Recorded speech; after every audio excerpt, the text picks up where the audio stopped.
Welcome to Financial Literacy Class 101. Our focus today is operations of pyramid schemes. So today I have very interesting example. We'll focus on the monkey business narrative. I'm sure everyone who is watching has ever at one point in life been scammed. And for me, there are three scams that I've engaged in, and they ended up squandering my cash away. So there's this thing that was called public likes, and if you connect, maybe you are the same pyramid scheme went with your cash. Kindly comment the comment section. Pyramid scheme, public likes. Public likes, we were being given a chance to like. We were given like the repetitive task to like things. You would like maybe comments, pictures, and at the end of the pictures your account balance will keep piling up until the first lot of people were paid. Once they were paid, everywhere on WhatsApp, on Facebook, there were screenshots that people have been paid. Then all of us, that is when I got scammed through that greed of money. My friend convinced me, and I was able to enroll. We were enrolling with 4,500. That was the cash for opening the account.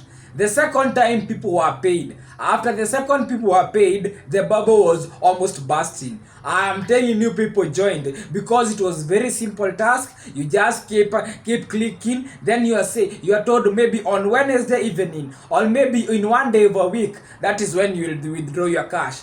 When everybody had joined, that is the time they left, and we never withdrew cash, and our cash went through. Another scheme, another pyramid scheme. This is a money making scam where you are promised like maybe deposit 6,000, then every day you will be withdrawing 200 shillings all along. So that does not make sense. If I make an investment of 6,000, then maybe I'm supposed to withdraw 200 per day. You see, that is not logical, because at the end of the month I'll have withdrawn over the whole 6,000. Remember, no investment normally bring its cash in 1 month. Like in real estate, they normally make 6 to 8% profit per annum. So anytime you see somebody with a real estate, these very tall buildings, they normally take 8 to 12 years to return the initial capital that they used to construct that building.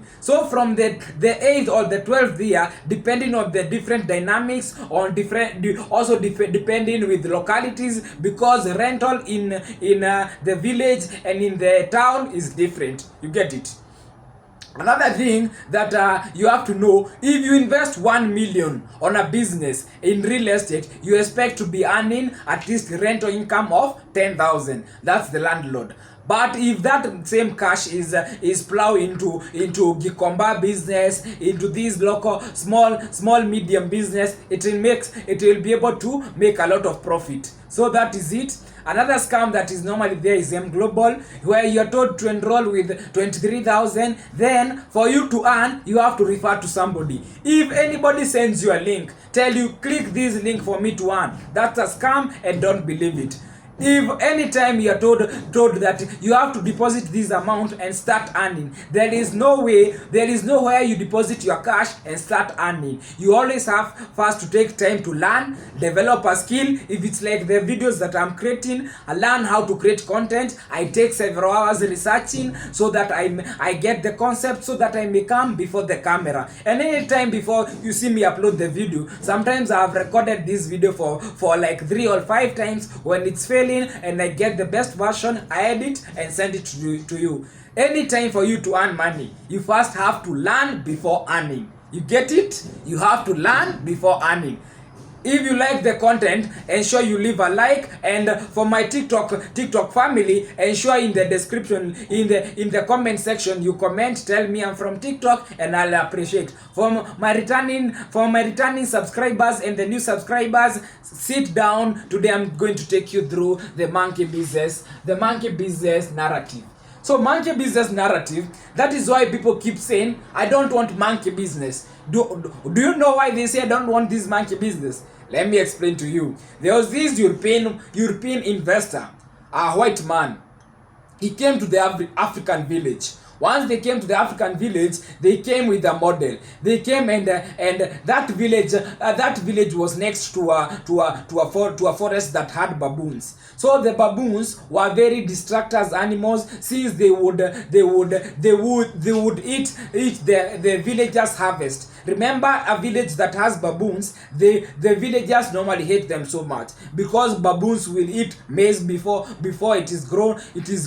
They normally have a taste to eat the fruits or the food before they ripen or before they mature. So it means if you find your maize has been eaten by baboons at just after the flowering stage before maturity, you see you'll get into so many losses. So this monkey narrative normally go this way. You meet that the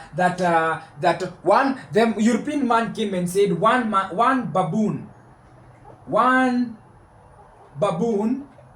he was buying at 1,000 Kenya shillings.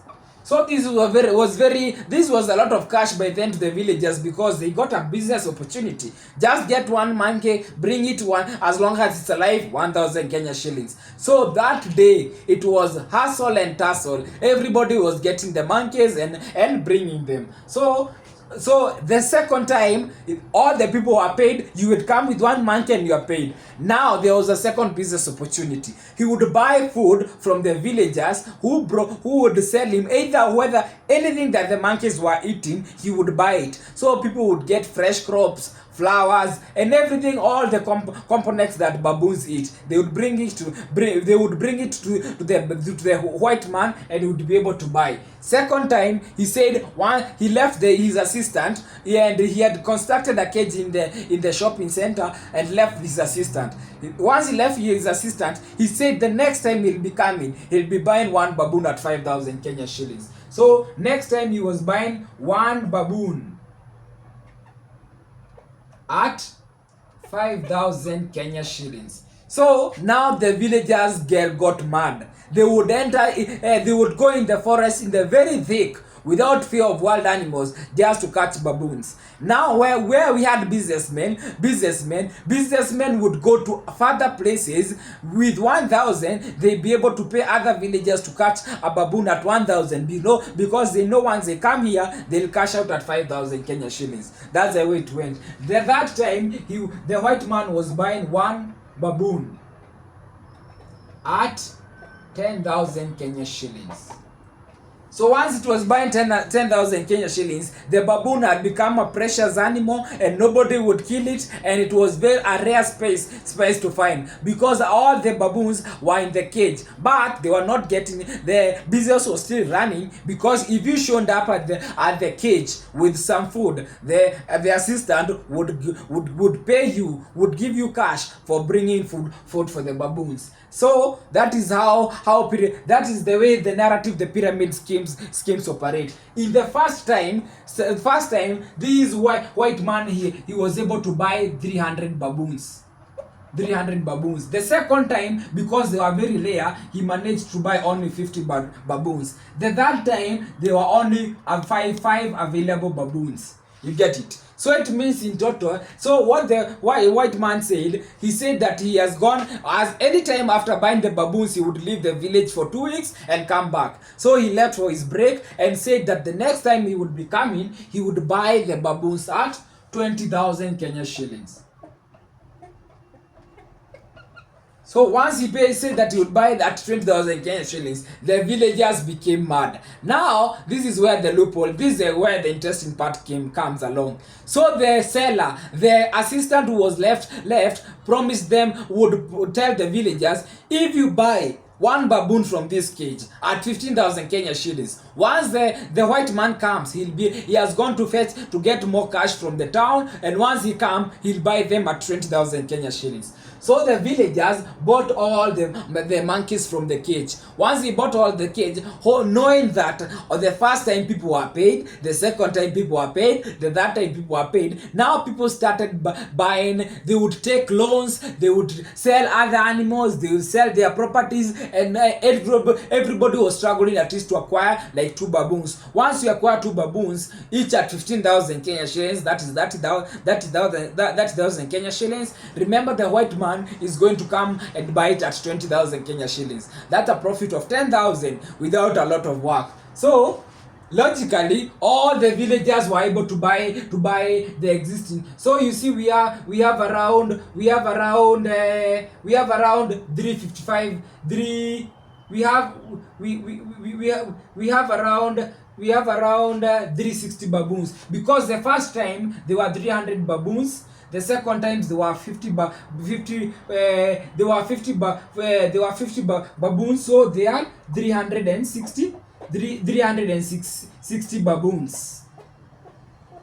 So 360 baboons, the villagers bought all of them. Each baboon was 15,000. So at 15,000 they were able to buy all the baboons. Once they bought all the baboons at this 15,000. Initially this person had only spend he bought the first time on buying 300 baboons, he was able to spend 300,000. The second time on buying 50 baboons at 50 baboons at 5,000, he managed to buy this is 25, and we add these 2 zeros. So the other time he spent 50,000. So in total, the man had spent in totality he had spent shillings 600,000 Kenyan shillings to buy the whole baboons, because the first time there were 300 baboons at 1,300k. The second time at this, the third time at this. Yeah, now initially when he sold each baboon, we say we have 360 baboons. 360 baboons times, once we multiply by 1500,